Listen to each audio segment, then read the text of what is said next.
open Photoshop, we will generate the designs here. So let's make the changes there.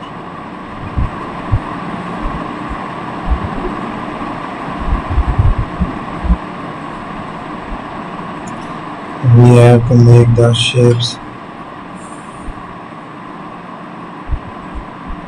I will generate another shape here.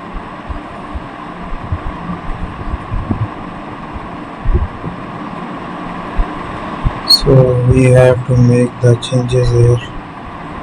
Let's create a design. Explore the more and more options here. We will find another design here. Regenerate the shapes. Create the structure here.